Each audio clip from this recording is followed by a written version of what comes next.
आप देख रहे हैं सफलता ग्रुप और आज हम बात कर रहे हैं सामाजिक विज्ञान में अर्थशास्त्र के कुछ महत्वपूर्ण ऑब्जेक्टिव प्रश्न। और इससे पहले इतिहास, भूगोल और राजनीतिक विज्ञान का महत्वपूर्ण ऑब्जेक्टिव प्रश्न अपलोड है।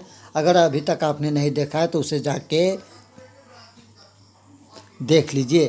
तो चलिए बगैर देर किए हुए शुरू करते हैं हमारा सामाजिक विज्ञान का पहला नंबर प्रश्न, जो वर्ग 10 के लिए है। काफ़ी महत्वपूर्ण प्रश्न है। यहाँ पर देख लीजिए, पहला प्रश्न आपको कहता है भारत की आर्थिक व्यवस्था है। तो भारत की आर्थिक व्यवस्था मिश्रित अर्थव्यवस्था है। बिल्कुल सही आंसर हो जाएगा, मिश्रित अर्थव्यवस्था। भारत में मिश्रित अर्थव्यवस्था है। चलिए नंबर 2 प्रश्न जानते हैं। नंबर 2 प्रश्न भी आपको काफ़ी ही महत्वपूर्ण प्रश्न है। भारत में नीति योजना आयोग की स्थापना हुई 1 जनवरी 2015, 1 जनवरी 2016 और ऑप्शन नंबर सी को देख लीजिए 1 अप्रैल 2014 और डी इनमें से कोई नहीं।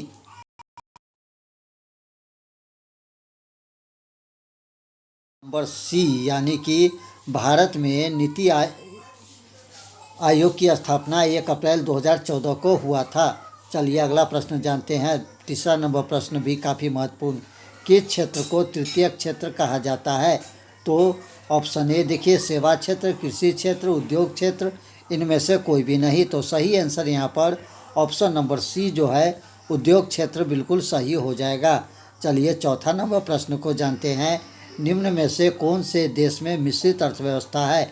अमेरिका, चीन, भारत या इनमें से कोई भी नहीं। तो सही आंसर 4 का ऑप्शन नंबर सी यानी कि भारत जो है बिल्कुल सही हो जाएगा। चलिए 5वां नंबर प्रश्न भी काफ़ी महत्वपूर्ण प्रश्न है। भारत में योजना आयोग का गठन कब किया गया? ऑप्शन ए 15 मार्च 1950, 15 सितंबर 1950, 15 अक्टूबर 1951 और इनमें से कोई नहीं।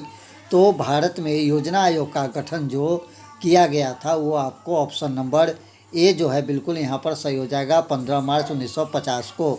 चलिए छठा नंबर प्रश्न को जानते हैं। छठा नंबर प्रश्न कहता है भारत का आर्थिक व्यवस्था है एकल राष्ट्रीय उत्पादन, प्रति व्यक्ति आय, आर्थिक कल्याण का आधार, इनमें से सभी। तो सही आंसर 6 का आपको ऑप्शन नंबर डी बिल्कुल सही हो जाएगा। 6 का ऑप्शन नंबर डी हमारा बिल्कुल सही आंसर हो जाएगा। आपको काफ़ी महत्वपूर्ण है। राष्ट्रीय विकास परिषद का अध्यक्ष कौन होता है? ऑप्शन ए को देखिए, वित्त मंत्री, बी प्रधानमंत्री, सी ए और बी दोनों और ऑप्शन नंबर डी राष्ट्रपति। तो राष्ट्रीय विकास परिषद के अध्यक्ष बी प्रधानमंत्री होता है। ऑप्शन नंबर बी हमारा यहाँ पर सही हो जाएगा। 8वां नंबर प्रश्न को जानते हैं। 8वां नंबर प्रश्न भी आपको काफ़ी महत्वपूर्ण है। अंतर्राष्ट्रीय व्यापार संबंधी नियमों को निर्धारित करने वाली संस्था का नाम पूछा जा रहा है। संस्था कौन है? ऑप्शन नंबर ए को देख लीजिए, विश्व बैंक, बी IMF, UNO और इनमें से सभी। तो सही आंसर यहाँ पर 8 का ऑप्शन नंबर ए जो है बिल्कुल सही हो जाएगा। विश्व बैंक हमारा सही आंसर हो जाएगा। चलिए दोस्तों 9 नंबर प्रश्न को जानते हैं। भारत में सेवा क्षेत्र के समांतर कितने भाग में बांटा जा सकता है? 2, 4, 6 या 8। तो सही आंसर 9 का आपको ऑप्शन नंबर ए जो है बिल्कुल सही हो जाएगा, 2 क्षेत्र में। चलिए अगला प्रश्न जानते हैं। 10 नंबर प्रश्न भी आपको काफ़ी महत्वपूर्ण प्रश्न है। 10 नंबर प्रश्न आपको देख लीजिए, कहता है कि बिहार की आय में सर्वाधिक योगदान होता है औद्योगिक क्षेत्र का, कृषि क्षेत्र का, सेवा क्षेत्र का, इनमें से कोई भी नहीं। तो सही आंसर यहाँ पर आपको 10 का ऑप्शन नंबर सी जो है बिल्कुल सही हो जाएगा, यानी कि सेवा क्षेत्र का। 11 नंबर प्रश्न जानते हैं। 11 नंबर प्रश्न कहता है बिहार किस जिले का प्रति व्यक्ति आय अधिक है? बिहार में ऑप्शन ए पटना, गया, शिवहर, नालंदा। तो सही आंसर यहाँ पर 11 का ऑप्शन नंबर ए जो है बिल्कुल सही हो जाएगा। पटना बिल्कुल हमारा सही आंसर है। चलिए 12 नंबर प्रश्न जानते हैं। 12 नंबर प्रश्न कहता है एक देश इसलिए गरीब होता है क्योंकि वह गरीब है। ये किस अर्थशास्त्री का कथन है? ऑप्शन ए को देख लीजिए, प्रोफेसर बिन सिली, मोहम्मद यूनुस, अमर्त्य सेन, रेगनर नर्स। तो सही आंसर यहाँ पर ऑप्शन नंबर डी जो है बिल्कुल सही हो जाएगा रेगनर नर्स। चलिए अगला प्रश्न जानते हैं। 13 नंबर प्रश्न कहता है सन 2008 से 2000 के अनुसार भारत की औसत प्रति व्यक्ति आय बताइए। तो ऑप्शन ए नंबर ए को देखिए 22,553 रुपया, 25,494 रुपया, 6,610 और 54,850 रुपया। तो सही आंसर ऑप्शन नंबर बी यहाँ पर बिल्कुल सही हो जाएगा, 25,494 रुपया। चलिए अगला प्रश्न जानते हैं। हमारा 14 नंबर प्रश्न भी आपको काफ़ी महत्वपूर्ण है। 14 नंबर प्रश्न कहता है अर्थशास्त्र किसकी रचना है? चंद्रगुप्त मौर्य की, सिकंदर की, चाणक्य की, इनमें से कोई को भी नहीं। तो सही आंसर 14 का आपको ऑप्शन नंबर जो है सी बिल्कुल सही हो जाएगा, चंद्रगुप्त चाणक्य की। चलिए 15 नंबर प्रश्न जानते हैं। 15 नंबर प्रश्न जो है काफ़ी महत्वपूर्ण है। 15 नंबर प्रश्न को देख लीजिए। 15 नंबर प्रश्न कहता है 1 रुपये का नोट जारी किया जा सकता है रिजर्व बैंक ऑफ इंडिया द्वारा, केंद्र सरकार द्वारा, सेंट्रल बैंक ऑफ इंडिया द्वारा, इनमें से कोई नहीं। तो 1 रुपये का नोट जारी किया जा सकता है। ऑप्शन नंबर आपको ए जो है बिल्कुल सही हो जाएगा, रिजर्व बैंक ऑफ इंडिया द्वारा। चलिए अगला प्रश्न जानते हैं। 16 नंबर प्रश्न जो है काफ़ी महत्वपूर्ण है। वस्तु विनिमय प्रणाली को निम्न में से कौन सी कठिनाई है?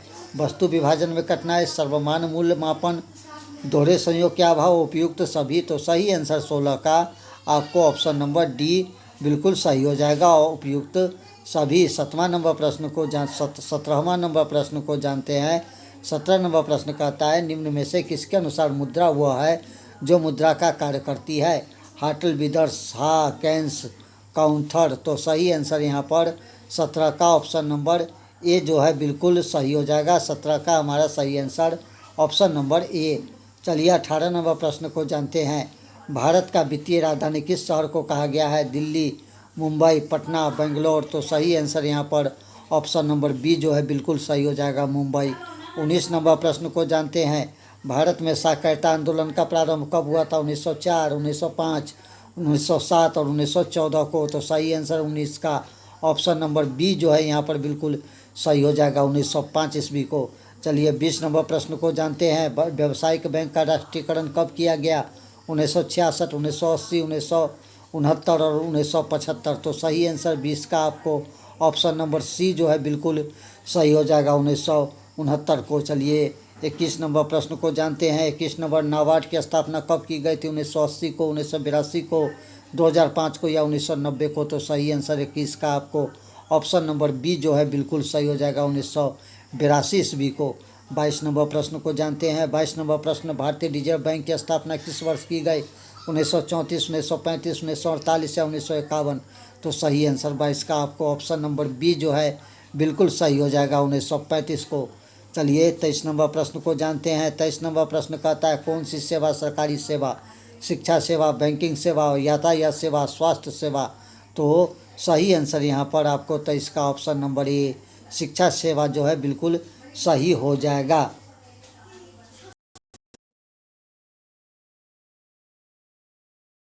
कोयला, पेट्रोलियम, विद्युत, इनमें से सभी। तो सही आंसर यहाँ पर 24 का जान लीजिए। 24 का सही आंसर आपको हो जाएगा, ऊर्जा का मुख्य स्रोत कोयला जो है बिल्कुल सही हो जाएगा। चलिए 25 नंबर प्रश्न जो है, 25 नंबर प्रश्न भी आपको काफ़ी महत्वपूर्ण है। 25 नंबर प्रश्न को देख लीजिए। 25 नंबर प्रश्न आपको कहता है कि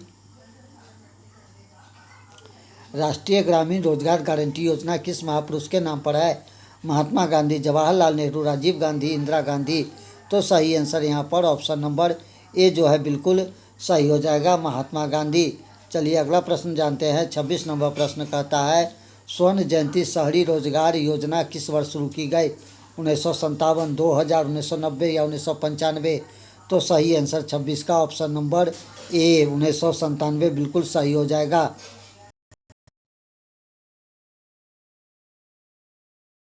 इनमें से कौन सा राज्य बीमारू राज्य के श्रेणी में नहीं आता? बिहार, मध्य प्रदेश, कर्नाटक, उड़ीसा। तो 27 का आपको सही आंसर यहाँ पर ऑप्शन नंबर सी जो है बिल्कुल सही हो जाएगा, यानी कि कर्नाटक। 28 नंबर प्रश्न को जानते हैं। निर्मल भारत निर्माण योजना की शुरुआत किस वर्ष की गई? 1990, 2000, 2002 या 2004। तो सही आंसर 28 का आपको ऑप्शन नंबर सी जो है बिल्कुल सही हो जाएगा, 2002। 29 नंबर प्रश्न को जानते हैं, 6 वर्ष की आयु वाले बच्चे को दी जाने वाली शिक्षा कहती है प्रारंभिक शिक्षा, माध्यमिक शिक्षा, उच्च शिक्षा, व्यावसायिक शिक्षा। तो सही आंसर आपको ऑप्शन नंबर ए जो है बिल्कुल सही हो जाएगा, प्रारंभिक शिक्षा। 30 नंबर प्रश्न को जानते हैं, विश्व के विकसित देश अमेरिका, ब्रिटेन, जापान, इनमें से सभी। तो सही आंसर आपको ऑप्शन नंबर डी बिल्कुल सही हो जाएगा, इनमें से सभी। चलिए 31 नंबर प्रश्न को जानते हैं। 31 नंबर प्रश्न, आर्थिक सुधार नई आर्थिक नीति की क्या विशेषता? उदारीकरण, निजीकरण, वैश्वीकरण, इनमें से सभी। तो सही आंसर यहाँ पर आपको ऑप्शन नंबर डी जो है बिल्कुल सही हो जाएगा, इनमें से सभी। वैश्वीकरण का उद्देश्य पूछा जा रहा है, वैश्वीकरण का उद्देश्य। 32 नंबर प्रश्न, तो ऑप्शन ए वस्तु का मुक्त प्रवाह, पूंजी का मुक्त प्रवाह, प्रौद्योगिकी का मुक्त प्रवाह, और इनमें से सभी। तो सही आंसर 32 का ऑप्शन नंबर डी जो है बिल्कुल सही हो जाएगा, इनमें से सभी। चलिए अगला प्रश्न जानते हैं, जो है काफ़ी महत्वपूर्ण। नई आर्थिक नीति के घटक निजीकरण एवं वैश्वीकरण, वैश्वीकरण एवं उदारीकरण, उदारीकरण एवं निजीकरण, उदारीकरण एवं निजीकरण। तो सही आंसर ऑप्शन नंबर डी जो है बिल्कुल सही हो जाएगा, उदारीकरण, निजीकरण एवं वैश्वीकरण जो है बिल्कुल सही आंसर 33 का हो जाएगा। 34 नंबर प्रश्न को जानते हैं, विश्व व्यापार संगठन का मुख्यालय जनेवा, फ्रांस, अमेरिका, इंग्लैंड। तो सही आंसर ऑप्शन नंबर ए जो है बिल्कुल सही हो जाएगा, यानी कि जनेवा में। चलिए अगला प्रश्न जानते हैं। 35 नंबर प्रश्न कहता है, विश्व व्यापार संगठन की स्थापना किस वर्ष? 1990, 1995, 2012 और 2010। तो सही आंसर 35 का आपको दोस्तों ऑप्शन नंबर बी जो है बिल्कुल सही हो जाएगा, 1995। चलिए 36 नंबर प्रश्न को जल्दी से देख लेते हैं। 36 नंबर प्रश्न, आर्थिक सुधार संबंधी नवीन आर्थिक नीति कार्यक्रम कब शुरू हुआ? जुलाई 1991, जुलाई 1980, जुलाई 1982, और डी इनमें से कोई नहीं। इसका पहला वीडियो अपलोड है, अगर अभी तक आपने नहीं देखा है तो जाके उसे देख लीजिए, क्योंकि परीक्षा के दृष्टिकोण से इसमें सभी प्रश्न काफ़ी महत्वपूर्ण है। तो चलिए सही आंसर जानते हैं, आपको 36 का ऑप्शन नंबर ए जो है बिल्कुल सही हो जाएगा, जुलाई 1991। चलिए 37 नंबर प्रश्न को जानते हैं। 37 नंबर प्रश्न जो है, बिहार में राइट टू सर्विस एक्ट, सेवा का अधिकार अधिनियम लागू हुआ 2011 में, 2009 में, 2012 में या 2010 में? तो सही आंसर यहाँ पर ऑप्शन नंबर ए जो है बिल्कुल सही हो जाएगा, 37 का ऑप्शन नंबर ए। और इसका लास्ट पार्ट जो है, सामाजिक विज्ञान का आपदा प्रबंधन, इसका कुछ महत्वपूर्ण ऑब्जेक्टिव प्रश्न देखते हैं। इससे पहले इतिहास, भूगोल, अर्थशास्त्र, राजनीति शास्त्र का ऑब्जेक्टिव प्रश्न अपलोड है, अगर आपने नहीं देखा है तो उसे जाके देख लीजिए। और आप इतना भी वीडियो देख लीजिएगा, आपको ये दावा है कि आपको जो है काफ़ी बढ़िया नंबर आ सकता है। और ये सभी प्रश्न उम्मीद है कि आप लोगों को पता ही होगा, और आप अपने एनसीईआरटी बुक को बहुत अच्छी तरह से part by part, chapter by chapter जो है पढ़िए, क्योंकि ऑब्जेक्टिव प्रश्न हमेशा चैप्टर के अंदर से ही आते हैं। तो बिहार का कौन सा क्षेत्र बाढ़ग्रस्त क्षेत्र है? पूर्वी बिहार, दक्षिणी बिहार, पश्चिमी बिहार, उत्तरी बिहार। आपदा प्रबंधन वर्ग 10 के लिए महत्वपूर्ण ऑब्जेक्टिव प्रश्न सफलता ग्रुप के सौजन्य से अभी आप ये वीडियो देख रहे हैं। तो चलिए आंसर जानते हैं, उत्तरी बिहार बिल्कुल सही आंसर है। नंबर 2 प्रश्न में कहता है, नंबर 2 प्रश्न देखिए काफ़ी महत्वपूर्ण प्रश्न है, निम्नलिखित में किस नदी को बिहार का शोक कहा जाता है? गंगा, गंडक, कोसी या पुनपुन? तो सही आंसर यहाँ पर आपको दोस्तों ऑप्शन नंबर सी जो है बिल्कुल सही हो जाएगा। चलिए 3 नंबर प्रश्न को जानते हैं, बाढ़ क्या है? प्राकृतिक आपदा है, मानव जनित आपदा है, समान आपदा, इनमें से कोई नहीं।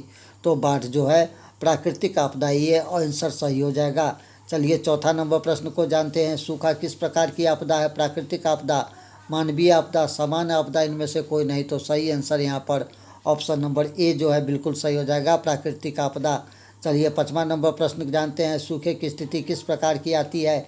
अचानक, पूर्व सूचना के अनुसार, धीरे धीरे, इनमें से कोई नहीं। तो सही आंसर 5 का आपको ऑप्शन नंबर सी जो है बिल्कुल सही हो जाएगा, धीरे धीरे। चलिए अगला प्रश्न जानते हैं हम, 6 नंबर प्रश्न को देख लीजिए, सूखे के लिए जिम्मेदार कारक, वर्षा की कमी, भूकंप, बाढ़, ज्वालामुखी क्रिया। तो सही आंसर ऑप्शन नंबर ए जो है बिल्कुल सही हो जाएगा, वर्षा की कमी हमारा सही आंसर है। 7वां नंबर प्रश्न जानते हैं। 7वां नंबर प्रश्न कहता है, सूखे से बचाव का एक मुख्य तरीका नदियों के आपस में जोड़ना, वर्षा जल संग्रह करना, बाढ़ की स्थिति उत्पन्न करना, इनमें से कोई नहीं। तो सही आंसर ऑप्शन नंबर बी जो है आपको सही हो जाएगा, वर्षा जल संग्रह करना, ऑप्शन नंबर बी वर्षा जल संग्रह करना।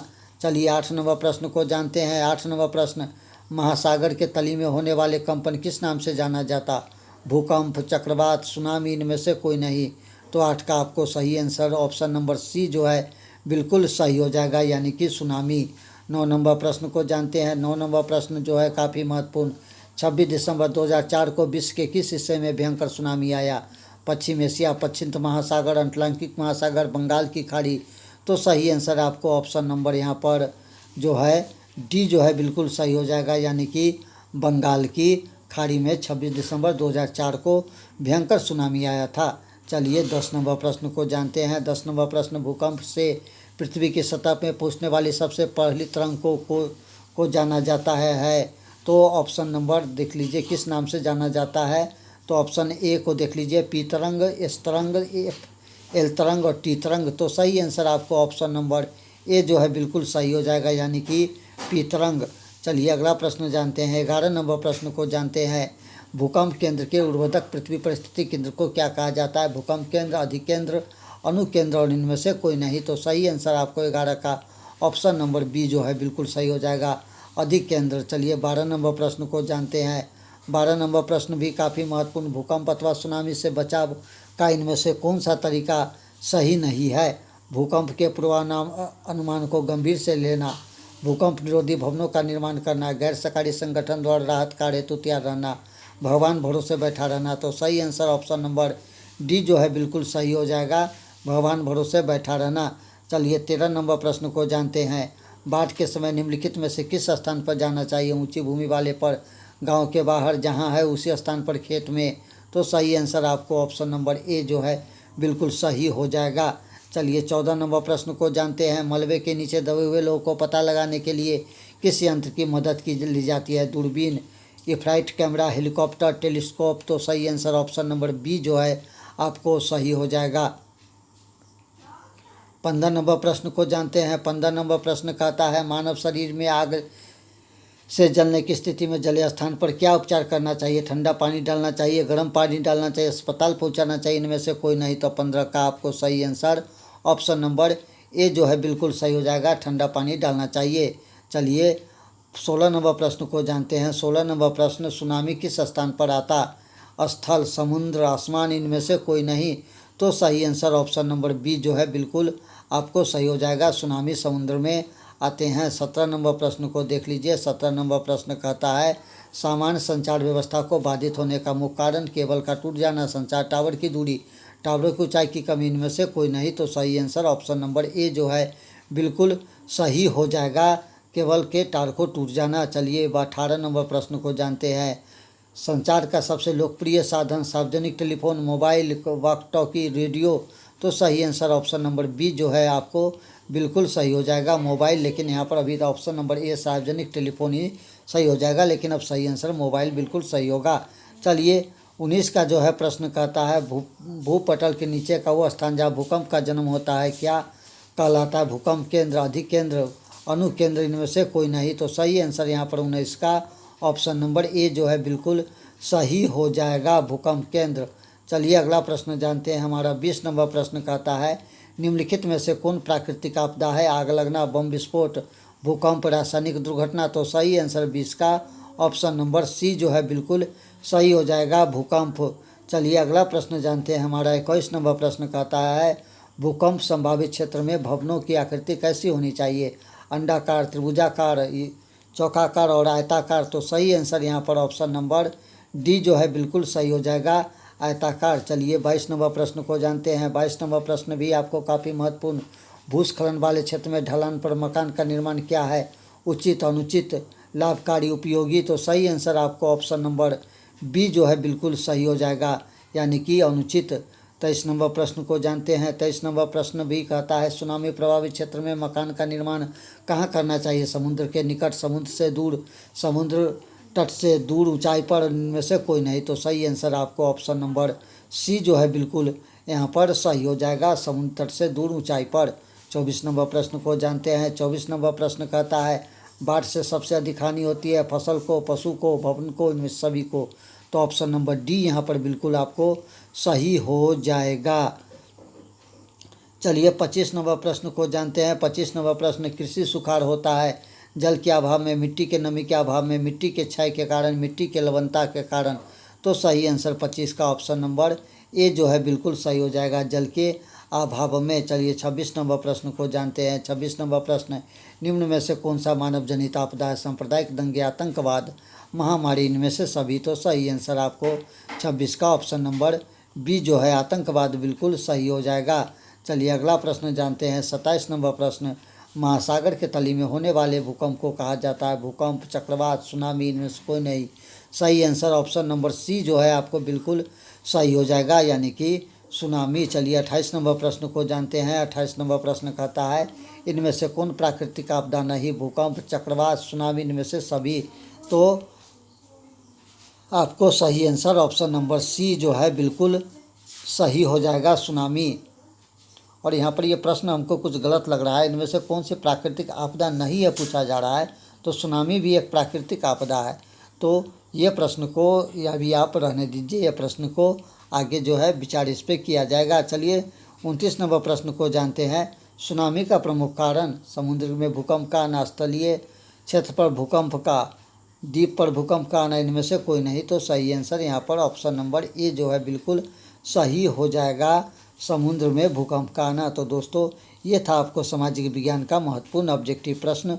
इस सभी प्रश्न को आप जो है पूछा जा सकता है प्रश्न। मिलते हैं दोस्तों एक अगले वीडियो में, तब तक के लिए दीजिए इजाज़त। नमस्कार, जय हिंद।